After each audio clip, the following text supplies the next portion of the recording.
Where's the live, Scott? I'm wondering that myself. Shroob might be having a problem, so I'm going to go live, Shroob. So don't you go live.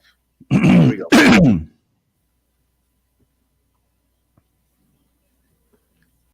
Welcome to Raising Private Money with Jay Conner. I'm Jay Conner, your host of the show, also known as the Private Money Authority. And today I am so excited on this show to have a good friend of mine, fellow mastermind member. Will Denis is his name, and he's got a huge background in finance. That's been a huge asset, actually, in his real estate investing career. And it's earned him the nickname, and I love his nickname, Willy Numbers. I got to ask him when he gets on here how in the world he got that nickname. But anyway, students of Will, they actually learn how to analyze deals to maximize their potential gains. In addition to that, Will has raised private money, so we're going to dig into his brain as well about his experience in private money. And with that, let's welcome to the show my good friend, Will Denis. Will, welcome to the show. Thanks, Jay. Appreciate it. Yes, sir. Will, first of all, tell everybody, where are you located and where are you doing investing these days? Yeah, so we're based out of South Florida, Fort Lauderdale primarily. And we're doing the Tri-County area, which is Palm Beach, Miami-Dade, and Broward. And then we also do Pinellas, Hillsborough, which is the Tampa area, and some other parts of Central Florida. All right. Well, I tell you what, for the sake of the podcast, which will be released in just a few weeks, let me go ahead and start out the podcast right now with this question.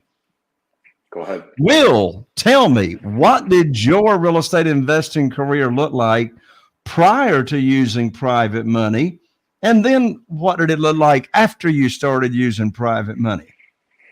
Well, it's pretty simple when you start off, and I started off in wholesaling, as many of us do.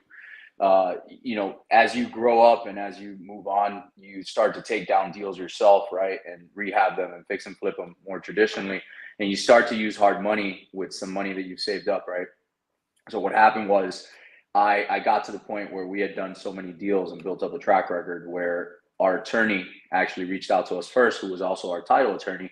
And he said, hey, if you guys ever, he saw a loan come in one time and he said, I'd love to fund this if you guys ever, needed it. And I hadn't really thought about it.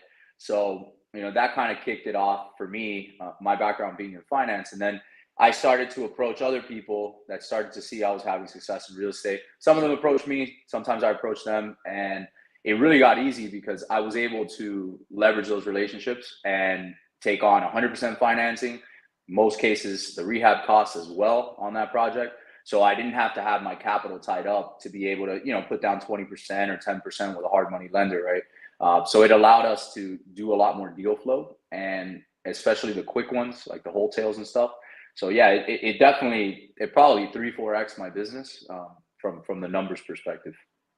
Yes, I'm the same way. I've got a long list of reasons why I absolutely love private money. I tell you, I remember it like it was yesterday, what my business was like before private money. And that was, I was controlled by the banks.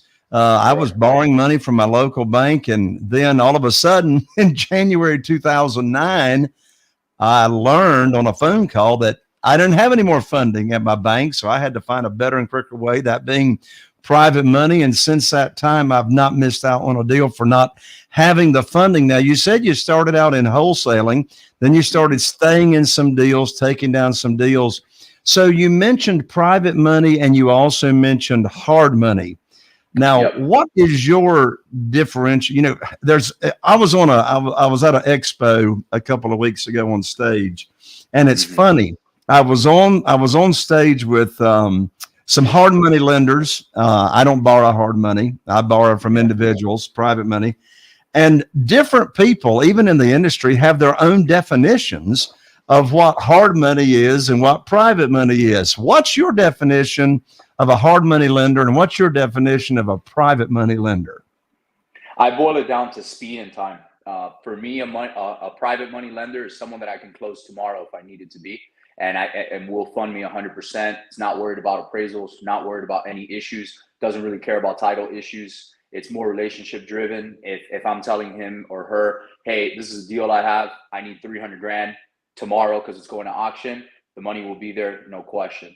On the hard money side, it's more of a process.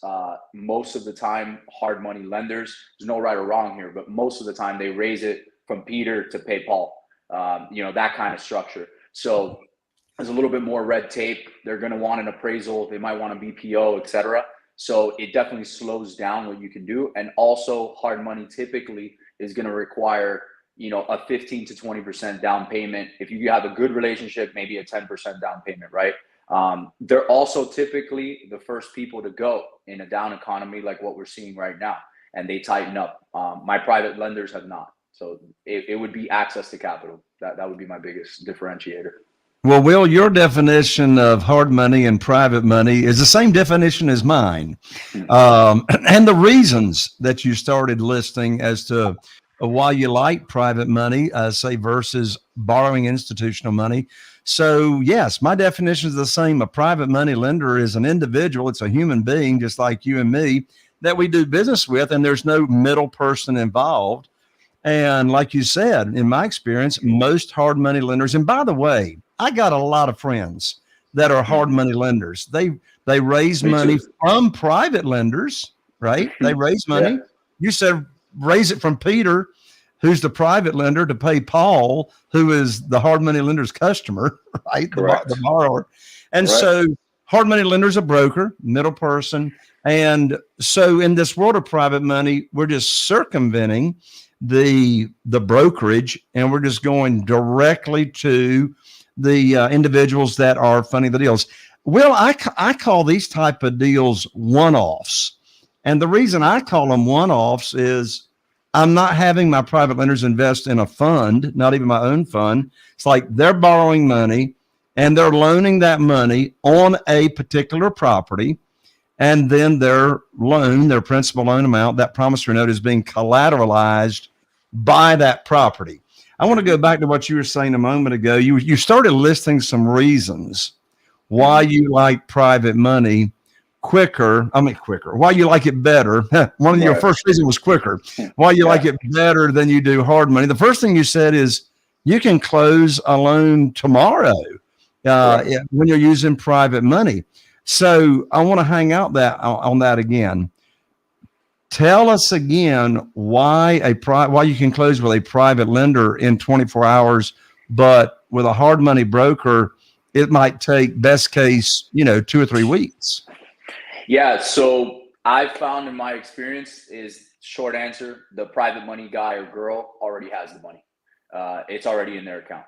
So whether it's in a brokerage account or an IRA or a SIDRA or their own cash or a business account or a line of credit that they can tap into, it's in usually one of those buckets, and they're ready to go. So they don't have to think about it. It's definitely relationship based.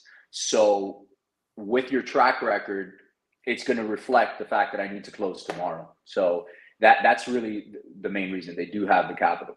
They don't have to go borrow it.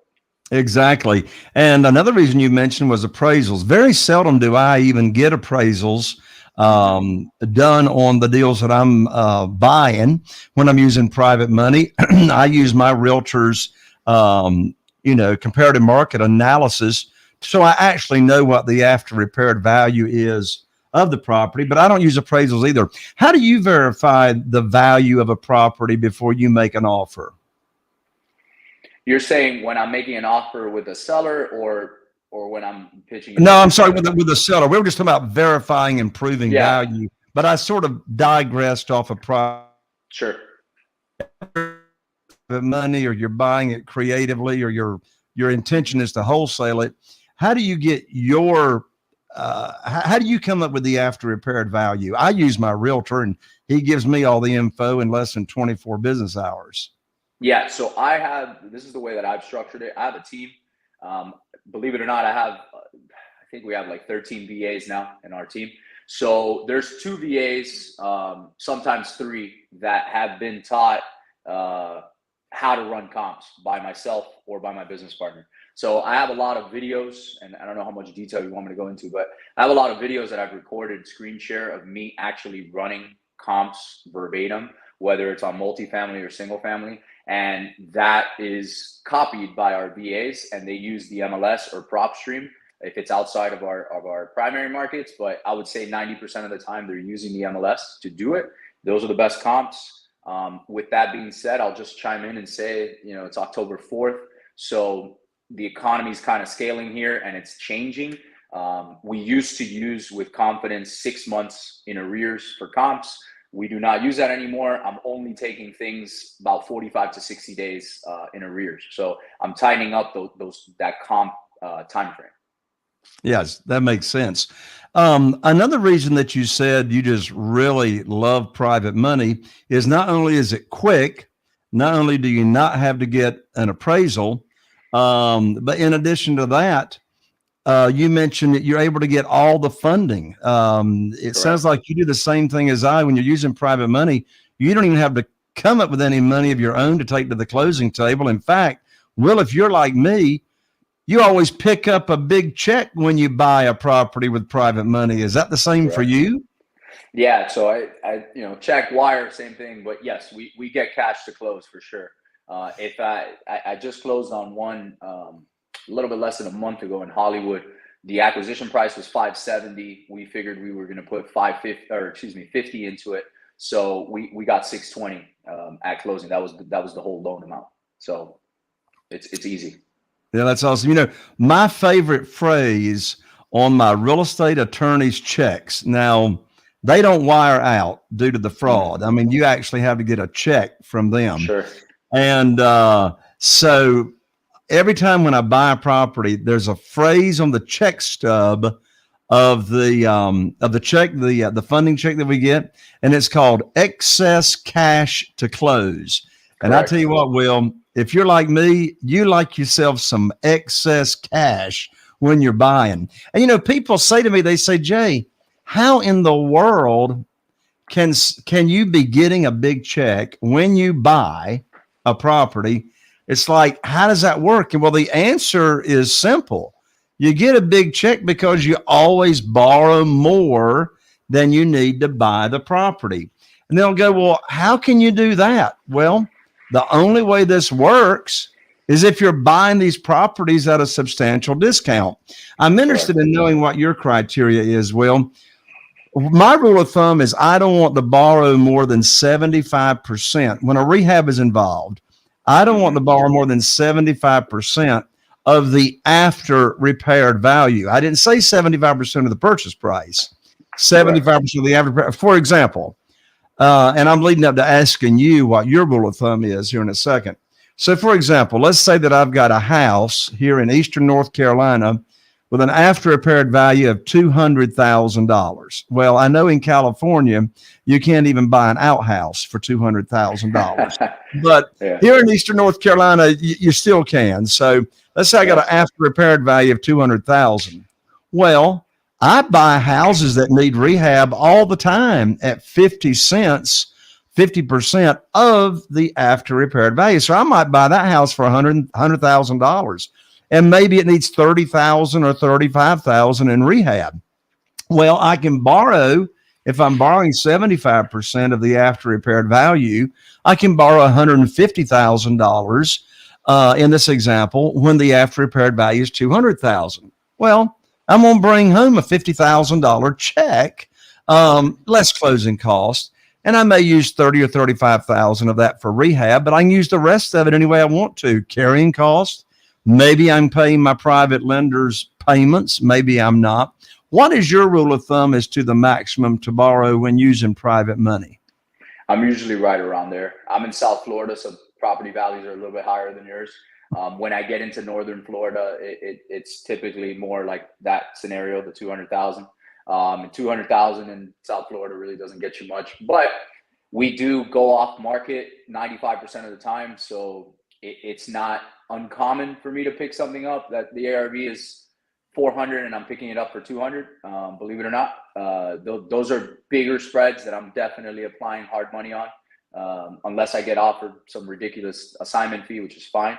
But yeah, it's probably 75 to 80%. I don't feel comfortable, especially now in this sliding economy. I'm being even more conservative. We can get into that, but I've really gone back and made sure anything we're closing on. So our rule of thumb used to be, if we're going to close on it, we'd like 100K gross spread when we were closing on it to fix and flip it. Now my new rule of thumb is I want 150 grand of gross spread. I'm just building in, an extra 50% cushion, just in case. You never know. So some parts of Florida have already kind of taken a 20 to 25% hit right now. So, yeah. Well, that's a wise way to look at it. You said something a moment ago that I can for sure relate to. And you said, when the economy starts to tighten up, then hard money does, but not private money. So I want to ask your experience, and I'll share mine first. When COVID came along, I call COVID coming along in March 2020 is sort of my mark on the calendar. And as I say, I've got a lot of friends that are hard money lenders. I got a lot of friends that borrow hard money that, don't do private money the way that I do.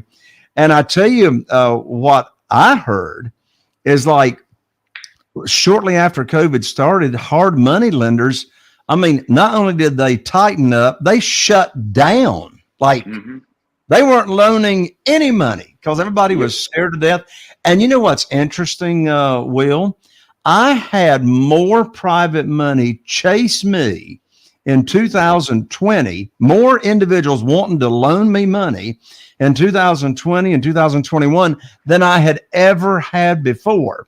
Now, I think part of the reason for that is prior to COVID, there was $18 trillion in cash sitting on the sidelines that could be used for private investment or private lending or whatever. But now on this side of COVID, there's $31 trillion that's just in the marketplace in cash.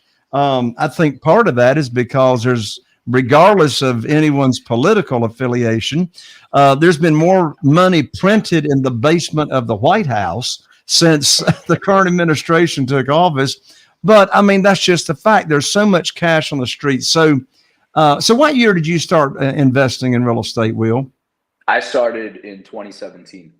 2017. So you had been in it for 3 years when COVID came along in 2020.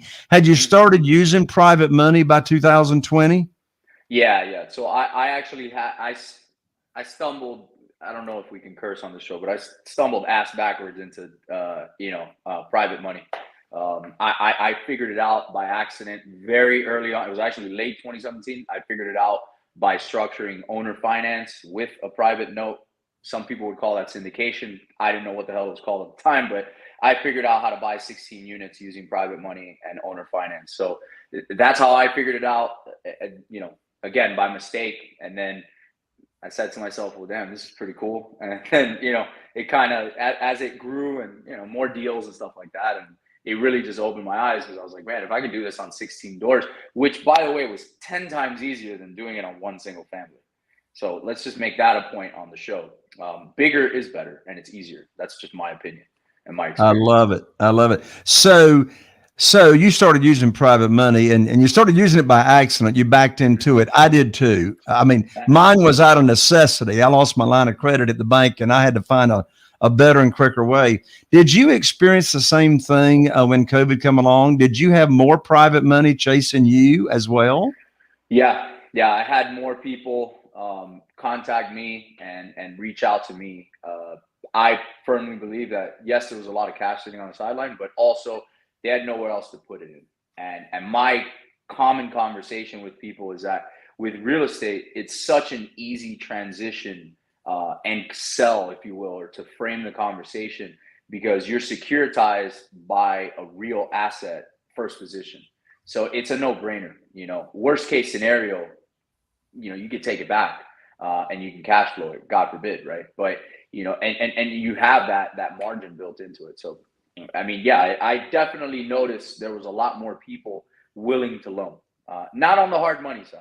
Those guys no ran for the hills. Well, and so you're making a big point here. You're making a big point here, particularly coming into a market as we are now, where things are tightening up. Well, when you're funding your deals with private money, you don't have to worry about it tightening up. People are still wanting to make a high rate of return safely and securely on either investment capital or their self-directed IRA funds. I've got 44 private lenders right now, Will, and over half of them are using their retirement funds in order to, fund our deals. You said something a few minutes ago as well, and that is you talked about how private money 3x and 4x your business, whereas you were able to do so many more deals by just having the cash and the funding available. Did I hear that right? Yes, sir. Yeah, and I also, speaking on the COVID transition, I saw at the time there was so many people that had exited the space, the business, guys that I was, my quote unquote competitors at the time. So we throttled down when it was around June, July of 2020. There was like a 2-3 month span there where nobody knew where the heck the world was going and all that. We decided to double and triple down on marketing. But I also, when I started seeing the market pick up, particularly in South Florida, so many people were flowing in from other states. It helped our business tremendously. So I started taking on a lot more private money at the time because I knew, hey, if I could make a $30K assignment fee, I could probably rip a 60, 70K exit, especially using 100% financing with private money. So that was my strategy during COVID. So it allowed us to do a lot more deals. And doing, our operation does about 120 deals a year. So we have a lot to choose from, That's awesome, Will. That's awesome. Will, I want to go ahead and give a free gift to my listener here on the show, and then I want to dive deep with you into your other expertise that you have in addition to private money. So first of all, if you are wanting private money and you want to get deals funded and put yourself in the driver's seat, I'm so excited about this brand new private money guide that I just finished writing. It's called 7 Reasons Why Private Money Will Skyrocket Your Real Estate Business and Help You Build Incredible Wealth. This will put you on the fast track to private money. It's absolutely free. You can download it at JConnor. I'm an ER, not an OR, by the way. You can download it at JConnor, JayConnor.com/money guide. That's JConnor, JayConnor.com/money guide. This guide will get you on the fast track to private money. Will, in addition to private money, you have other expertises, one of which is how you analyze deals. You have students that you teach them how to analyze the deals. So what is it about how you analyze deals that is, say, different and maybe better than the way other people do it? And what is it that makes you, stand out and you're set apart from how you analyze deals? Yeah, so it's a combination of things.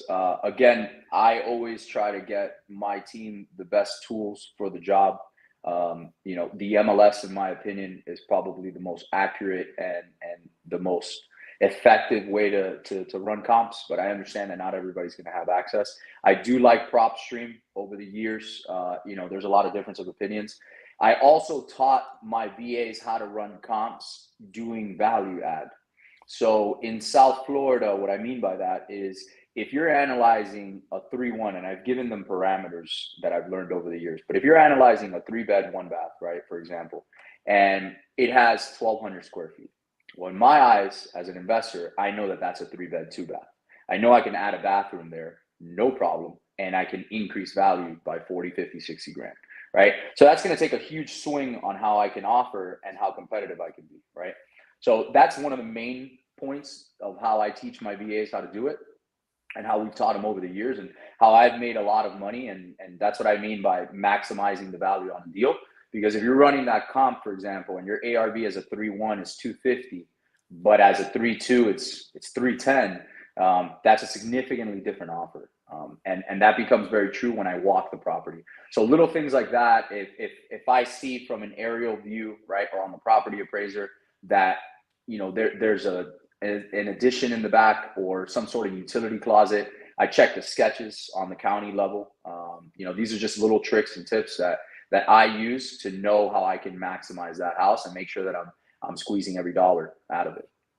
Well, that's that's a brilliant way to go about it. In other words, you're not calculating value necessarily on just how that house is currently configured, but how much more profit could be. How much is it going to cost, and how much more profit, how much more valuable could it be once it's rehabbed, add a bath or whatever. I've got some friends that one thing they do as far as value add goes, one thing they almost always do, and I'm wondering if you have, one thing they almost always do is they will convert a garage into a heated and cooled square footage for, depending on how big the garage. If it's one car, it might be a bedroom. If it's a two car, it might be another living area. And I'm really curious as to your, and of course that gives much more value to the house because it's heated and cooled. But some people don't want a house unless it's got a garage.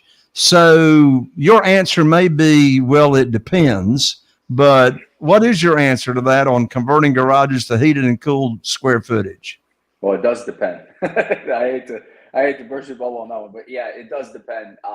I'm looking first at the area, and I'm also looking at comps. So in that scenario, I'm going to look at, okay, what has sold near this subject property, and are they selling? Do I see a lot of conversions in the carport? Carports are really popular in Florida.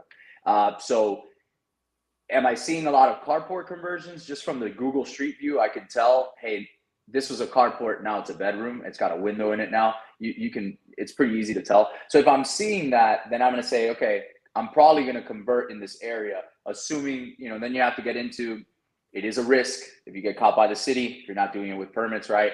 It's an illegal enclosure, whatever. It's rare. It doesn't always happen, but that's an issue. But if it's a garage and I'm seeing, like in this property that I just told you about in Hollywood, it has a 2-car garage. The highest and best use of that property is to keep it with a 2-car garage, because at an $800,000+ price point exit, that seller wants a 2-car garage. They don't care for an extra bedroom at that scenario. Plus the house was already a 4.2. So I like I said, right, it depends, and I'm really looking at that. If I'm going at a lower tier price point in a maybe less desirable area, maybe 350, 400, I'm probably I want that type of buyer wants all the square footage they can get. So if I can do it, I don't have a reoccupancy or anything like that on the municipal level, I'm going to pull the trigger on it. So it really comes down to knowing your market. Correct. And you make a very, very important point about the price point. I can see how a $800,000 home, those people are going to want a 2-car garage. But if I heard you right, the lower price points, they may be more interested in more heated and cooled square footage, or if it's only a 3-bedroom, a 4-bedroom or something like that. So point well taken there. Sorry, but it also, whether it's if I'm talking to a buy and holder, or if I'm talking to a guy who's going to keep this as a rental, I can promise you he's going to want more square footage as opposed to a carport. Carport doesn't really do much for his rent, but if he has a 3.2 now or a 4.2, that's going to jack up his rent. If he's going Section 8, it's going to increase his voucher. So that's definitely how I would read that. Got you. Will, your website is www.willynumbers.com, WILLY numbers, NUMBERS.com. What can someone learn by going to your website, willynumbers.com? Yeah, so I'm actually in the process right now of launching a course and it launches next week, but launching a course how to teach someone who knows absolutely nothing about real estate, part-time or full-time, how to get their first deal, and then how to continuously repeat that month after month and scale. It'll be the first one to be in English and Spanish. So that's pretty cool. They can also learn how to work with me, how to join venture, because I do JVs across the nation. And then eventually we'll launch a coaching program just to work directly with me. All right. Well, that's fantastic. So that is Willy Numbers, www.willy, W-I-L-L-Y, numbers, numbers.com. Willie, what would you say is your superpower? What are you just like really, really good at that sort of sets you apart? Honestly, being relentless. it's probably not the sexiest answer, but being relentless is I would consider it my superpower. Staying consistent, especially through a tough market, and starting out in this business or any business where you have to have so much sweat equity to get off the ground. Kind of like a plane taking off, it uses most of its fuel on the takeoff, not in flight. But once you get in flight, it's pretty easy, right? So I would say relentlessness is definitely my superpower. How do you stay relentless? I guess we all do it in different ways, but you just refuse to give up. Yeah, I'm stubborn as hell, but I anchor it in my why. You know, why am I doing this? And going back to that kind of side of it. And, you know, that could be spiritual, that could be family, that you know, my why for a long time is, you know, my mom, my mother, single mom, single grandmother, and it was making enough money to be able to make sure that, you know, nothing would happen to them. You know, but if it's money, there's nothing wrong with it. I've certainly had my why be, I just want to make a lot of money. It's great, but it's really, from a guy who's experienced it, it's really only going to get you that far. And it's at some point, it's not gonna keep driving you. That's for sure. Awesome. Final words, final thoughts, Will. We're recording this at a pretty interesting time. You know, the market is, in my opinion, it's shifting and it's correcting. I think a lot of opportunity is yet to come. And I love real estate because of what it's done for me personally and how many people I've met like yourself, you know, through masterminds and all that.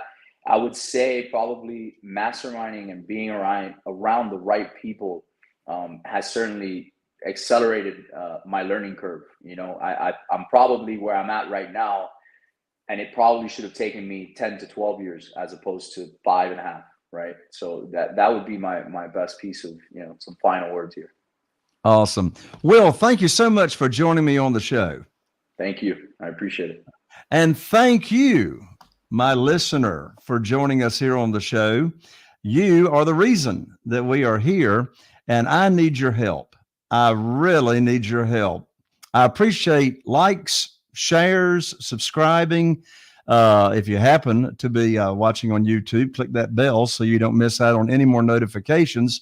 And one more thing I need your help with, and that is please share this podcast with someone that you believe that it could inspire and also help them in their real estate investing business. I'm Jay Connor, the Private Money Authority, wishing you all the best. Here's to taking your real estate investing business to the next level. And we'll see you right here on the next episode of Raising Private Money.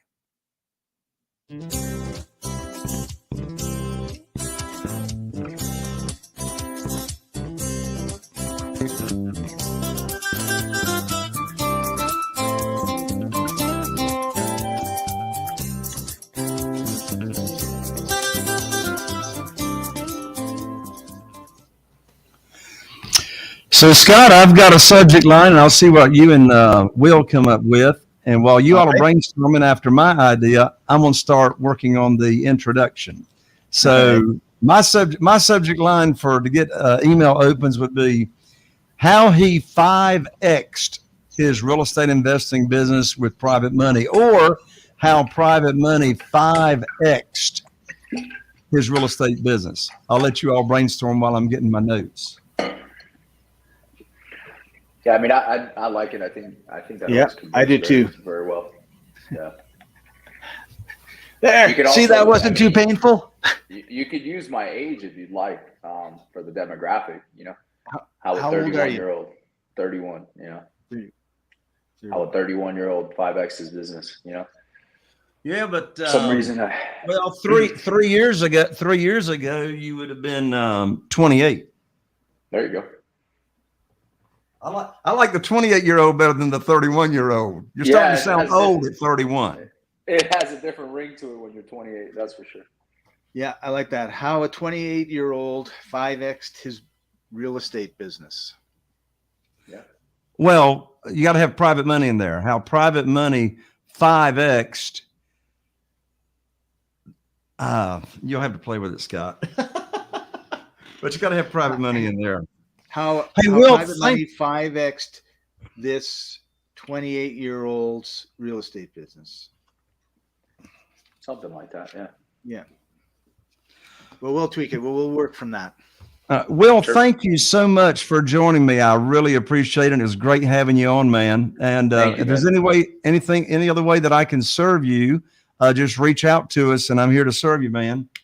I appreciate it. Were you in the? You didn't go to the meeting, right? The one in Family Tampa? Mastermind? Yeah.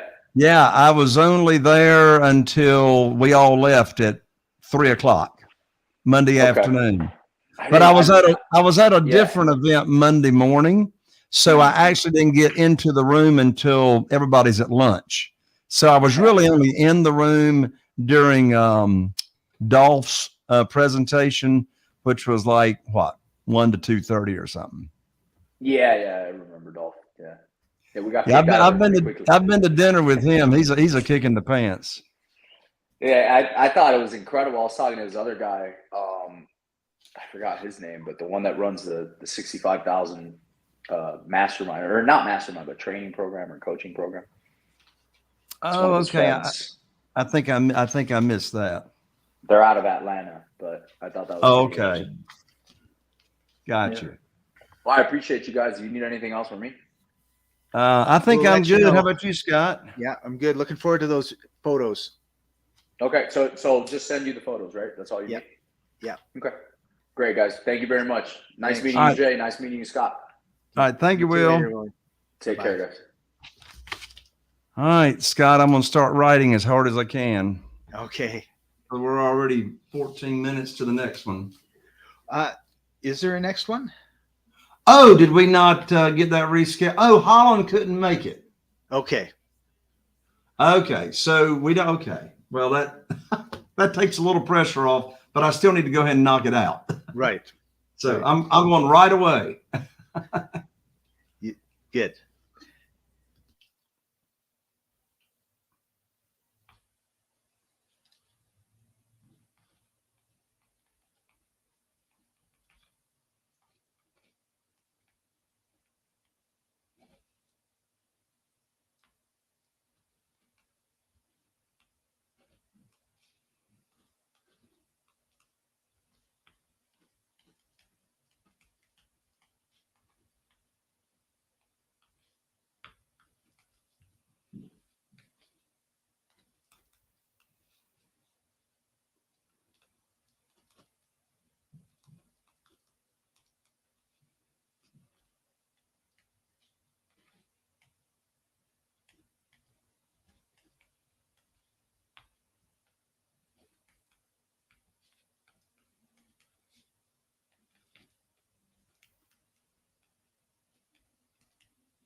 I'm glad that didn't ring while we were recording. That's for sure.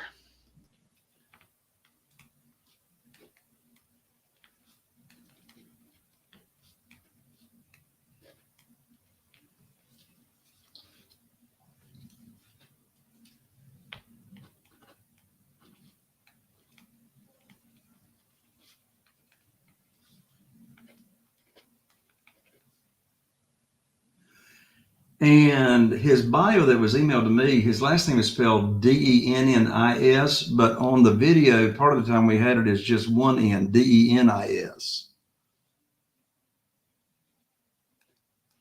So I don't know which was correct.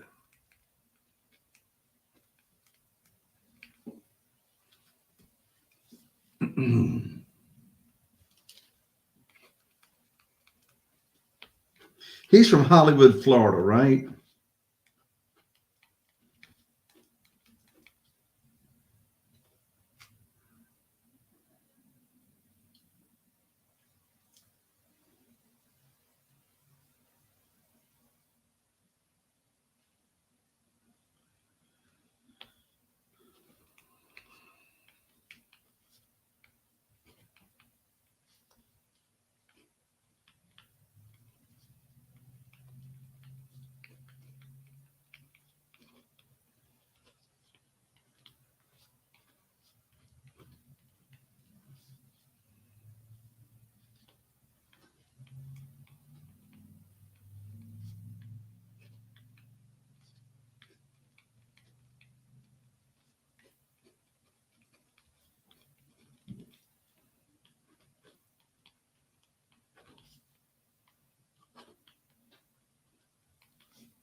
All right. Almost ready.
All righty, Scott. Are you ready? I'm ready.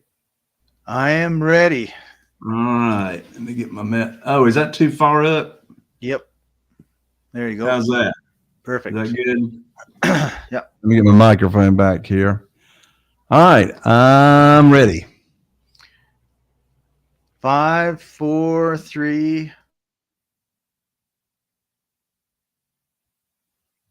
Having access to private money always doubles or triples or even quadruples your real estate investing business. And I'm not talking about using institutional money or hard money to fund your deals. I'm talking about having access to funding from individuals, from human beings just like you and me, to fund your real estate deals. Well, my guest in this episode of Raising Private Money pulls the curtain back as to how he went from being a wholesaler to staying in his deals with private money. And guess what? Using private money did not double or triple or quadruple his business. Private money 5x'd his business in less than a year.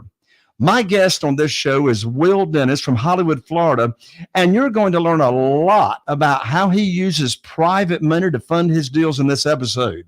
So if you don't ever want to miss out on a deal because you don't have the money or the funding, you're going to love every second of this show. Let's dive in right now. Perfect. All right. There's one thing about writing it out. I don't go off on a tangent. That's true. That's true. Well, if you want to stop the broadcast, I can talk about something else for a minute. Sure.